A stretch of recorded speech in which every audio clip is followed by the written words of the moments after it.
Good morning, students.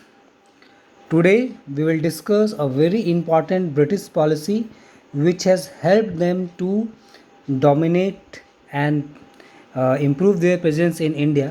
तो जिसमें हमको बात करनी है इजारदारी सिस्टम के बारे में। ये ऑलरेडी मैं पढ़ा चुका हूँ आपको, एक रिवीजन के तौर पर इन सारे इंपॉर्टेंट पॉइंट्स को डिस्कस करते हैं।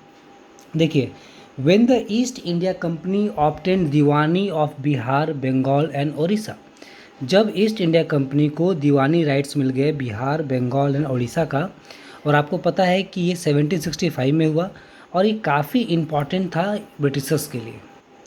इस टाइम तो आपको पता है दीवानी राइट्स में जो सब्जेक्ट्स होते हैं उनसे भी टैक्सेस कलेक्शन करने के लिए राइट्स मिल जाते हैं। अब क्या हुआ कि अभी तक तो वे कंटिन्यू कर रहे थे कि जो ट्रेडिशनल मेथड्स था रेवेन्यू कलेक्शन का, किसी भी गवर्नमेंट के लिए ये इम्पॉर्टेंट होता है कि वो रेवेन्यू कलेक्शन करे ताकि वो डेवलपमेंट का काम कर सके। मगर यहाँ पे जो ईस्ट इंडिया कंपनी आई थी या ब्रिटिशर्स आए थे, उनका मेन मकसद था मैक्सिमम प्रॉफिट गेन करना। लेकिन जब कंपनी ऑफिशियल्स को ये लगा कि वो बहुत ज़्यादा ह्यूज अमाउंट्स पीजेंट से अनऑफिशियली भी वो ऐड कर सकते हैं, जिससे उनका पर्सनल वेल्थ बढ़ता चला गया।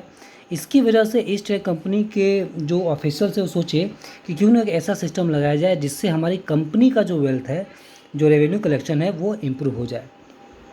Till the 1770s the company's income from land revenue was too little.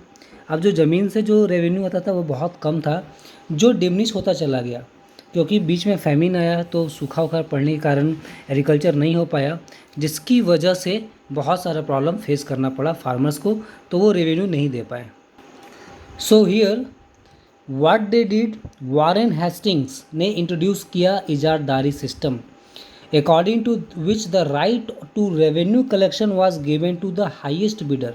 अब यहाँ पे बिडिंग होने लगी, बोली लगने लगी, और बोली लगने के बाद जो सबसे हाईएस्ट बिडर होता था उसे मौका दिया जाने लगा रेवेन्यू कलेक्शन के लिए for a period of 5 years। These bidders where called contractors, और इनको क्या नाम दिया गया? कॉन्ट्रैक्टर्स का नाम दिया गया। लेकिन ये जो सिस्टम है ये सिस्टम फेल कर गया। इसका मेन रीज़न ये था कि bidding was often not related to the actual productivity of the land. जो बिडिंग था, हो सकता है वो ऐसे लैंड की बिडिंग कर रहे हैं जो जहाँ पे जो प्रोडक्शन है, जो प्रोड्यूस है, वीट हो, राइस हो या किसी और क्रॉप का, वो होता ही ना हो। और जो इजारदार थे, जो इसको कलेक्ट करते थे, जो कॉन्ट्रैक्टर्स थे, वे they were not interested in making improvements in the land.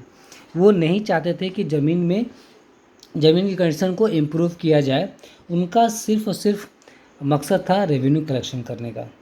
The contractors exploited the peasants to extract more and more revenue. एक तरफ तो फेमिन आ रहा है, दूसरी तरफ वो कोशिश कर रहे हैं कि जितना ज़्यादा से ज़्यादा वो पीजेंट से रेवेन्यू कलेक्शन कर सके। तो आपको पता है कि जो ब्रिटिशर्स थे वो कॉलोनियल पावर थे। यहाँ पे वो आए थे क्या, किसके लिए? अपने कंट्री को रॉ मटेरियल प्रोवाइड कराने के लिए, यहाँ के स्पाइसेस को लेने के लिए और ट्रेड सेटअप करने के लिए।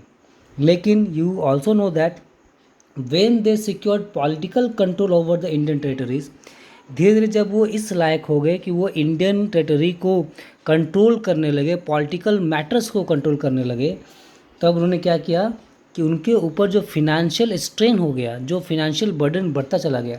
अगर आपकी फैमिली में कुछ और लोग ऐड हो जाएंगे, ठीक है, कोई नए मेंबर्स ऐड होंगे, तो ये ज़रूरी बात है कि जो फैमिली का फिनेंशियल कंडीशन है उस पर और जोर देने की ज़रूरत पड़ेगी।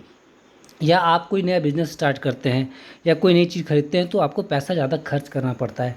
तो इतने बड़े कंट्री को कंट्रोल करने के लिए ज़रूरी था कि वो फिनेंशियल स्ट्रेन जो बढ़ रहा था उसको मिनिमाइज़ किया जाए या रेवेन्यू कलेक्शन को बढ़ाया जाए। इसलिए इस तरह के सिस्टम्स को उन्होंने इंट्रोड्यूस किया, जिसमें पहला सिस्टम था इजारदारी सिस्टम।